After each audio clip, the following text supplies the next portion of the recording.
Hi అందరికీ, నేను మీ Subhashini. Welcome back to Subhashini recipes. ఈరోజు ఎంతో రుచికరమైన ఆనియన్ పకోడీ చేసి చూపించబోతున్నాను. స్నాక్స్ టైంలో ఈజీగా చేసేసుకోవచ్చు అండ్ అలాగే సైడ్ డిష్గా కూడా చాలా బాగుంటుంది. ఎలా చేయాలి ఏంటని లేట్ చేయకుండా వీడియోలోకి వెళ్ళిపోదాం. ఇక్కడ నేను 1/2 kg వరకు శనగపిండిని అయితే తీసుకున్నాను. మీరు కావాలంటే గోధుమ పిండిని తీసుకొని కూడా ఈ పకోడీ అనేది చేసుకోవచ్చు. ఇక్కడ నేను 1/2 kg శనగపిండికి 3 ఉల్లిపాయల వరకు తీసుకొని ఈ విధంగా పొడవుగా కట్ చేసుకొని వేసుకుంటూ ఉన్నాను. అండ్ అలాగే 1/2 కప్పు వరకు కొత్తిమీరను కూడా వేసుకొని 2 పచ్చిమిరపకాయలని ఈ విధంగా చిన్న చిన్న ముక్కలుగా చేసుకొని వేసుకున్నాను. ఇక్కడ నేను రుచికి సరిపడా సాల్ట్ కూడా వేసుకున్నాను. అండ్ అలాగే 1 స్పూన్ వరకు జింజర్ గార్లిక్ పేస్ట్ కూడా వేసుకున్నాను. 1 స్పూన్ వరకు కారం కూడా వేసుకున్నాను. అండ్ అలాగే కొంచెం ఆయిల్ని కూడా వేసుకున్నాను.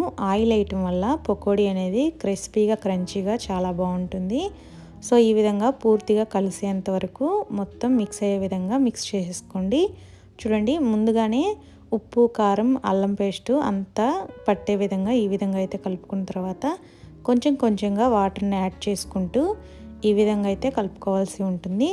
సో ఈ విధంగా కలుపుకోవడం వల్ల పకోడీ టేస్ట్ అనేది మరింత పెరుగుతుందండి.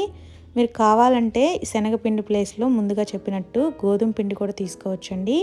గోధుమ పిండి పకోడీ కూడా చాలా బాగుంటుందండి, టేస్టీగా కూడా ఉంటుంది. నెక్స్ట్ టైము గోధుమ పిండి పకోడీగా కూడా చేసి చూపిస్తాను మీ అందరి కోసం. ఇక్కడ నేను పూర్తిగా ఈ విధంగా కలిసేంత వరకు కలియబెట్టుకున్నాను. చూడండి, చపాతీ పిండి కంటే కొంచెం లూజ్గా కలుపుకుంటే సరిపోతుంది ఈ పకోడీ పిండి మిశ్రమం అనేది. సో ఈ విధంగా ఆనియన్ పకోడీ కోసం మనం ఈ విధంగా కలుపుకోవాల్సి ఉంటుంది. చూడండి, పూర్తిగా నేనైతే ఈ విధంగా అయితే కలుపుకున్నాను. ఈ విధంగా కలుపుకున్న తర్వాత ఆయిల్లో ఎలా వేయాలి ఏంటని చూపిస్తున్నాను. కొంచెం తడి చేసుకొని చేతిని ఈ విధంగా కొంచెం కొంచెంగా వేసుకుంటే మనకి పకోడీలు అనేవి వచ్చేస్తాయి. ఇప్పుడు స్టవ్ ఆన్ చేసి కడాయి పెట్టుకొని డీప్ ఫ్రైకి సరిపడా ఆయిల్ని అయితే వేసుకొని ఆయిల్ కాగిన తర్వాత ఈ విధంగా అయితే కొంచెం కొంచెంగా మనం వేసుకోవాల్సి ఉంటుంది పకోడీ మిశ్రమాన్ని. చూడండి, ఆనియన్ పకోడీ అనేది చాలా టేస్టీగా ఉంటుందండి. స్నాక్స్ టైంలో ఈజీగా 10 మినిట్స్లో చేసేసుకోవచ్చు. అంతేకాకుండా సైడ్ డిష్గా కూడా చాలా బాగుంటుంది ఇది. లెమన్ రైస్ చేసుకున్నప్పుడు, ఏమన్నా పులావు, వెజ్ రైస్ అలాంటివి చేసుకున్నప్పుడు కూడా దీన్ని నంజుకోవచ్చు, చాలా బాగుంటుంది. చూడండి, ఈ విధంగా చేసుకున్న తర్వాత స్ట్రైనర్ తీసుకొని ఈ విధంగా పూర్తిగా పైకి కిందకైతే ఈ విధంగా కలుపుకోండి. ఈ విధంగా కలపడం వల్ల పకోడీ అనేది ఈవెన్గా ఉడుకుతుంది, చాలా టేస్టీగా కూడా ఉంటుంది. ఈ విధంగా ఉడికిన తర్వాత పకోడీ అనేది లైట్ గోల్డెన్ కలర్ అయితే వచ్చేస్తుంది. ఆ టైంలో మనకి ఆనియన్ అనేది కూడా నీట్గా ఫ్రై అయిపోతుంది. ఆయిల్ నుంచి సపరేట్ చేసేసుకోవడమేనండి. మనకి పకోడీ అయితే రెడీ అయిపోయింది. ఈ విధంగా నేను మరొక వాయిని కూడా సేమ్ ముందుగా చూపించినట్లే వేసేసుకుంటూ ఉన్నాను పకోడీ అనేది.